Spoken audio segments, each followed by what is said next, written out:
Hi everybody, this is Dale at Sarah's Kids, and I wanted to show you the flowers that I've been making recently.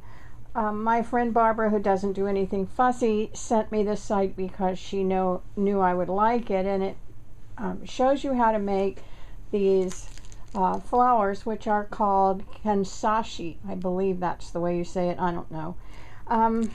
They're templates. And there are different sizes. This one happens to be a small one. This is the pointed petal flower, and that's this one right here.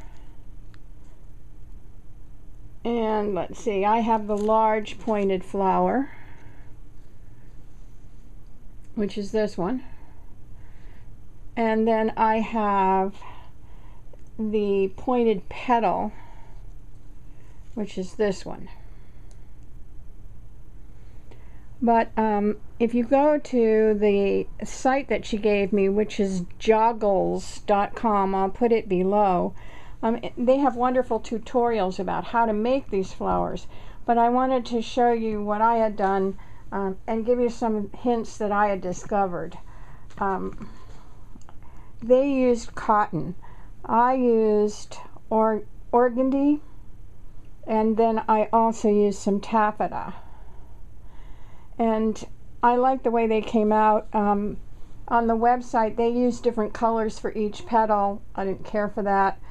And so with the organdy, the first one I made was this white one, and it's very pretty, but it's kind of plain. So I decided that I would dye the fabric, the organdy. And so this was my first experiment. I wanted the flower to be two-toned, with one color on the inside and one color on the outside, and I wanted it orange on the inside and yellow on the outside, and you see it came out the opposite way. So I want to show you how to color the organdy or any material so that you can get the right color combination. So you take a square. For the small flower you need a 2.5 inch square, and so I got that, and then I dyed it. Now the color that you put in the center is going to be the point of the petal. The color around the edge is going to be the center.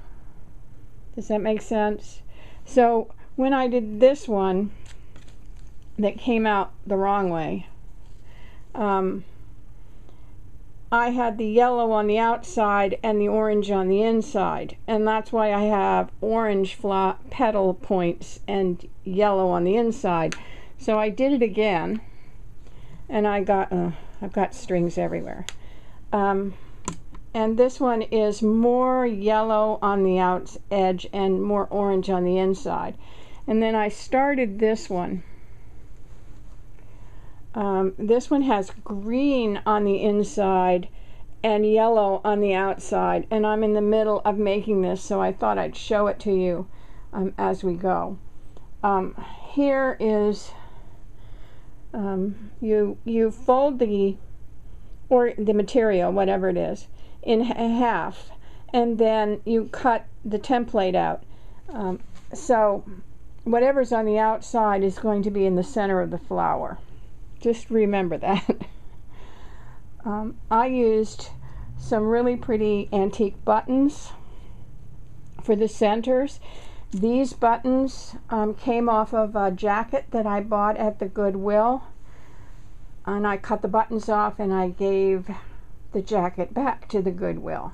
I just wanted the buttons, but because when I went to Joann's to buy really pretty buttons, something like this, look at this one. This is an antique, but it's got rhinestones and it's really beautiful.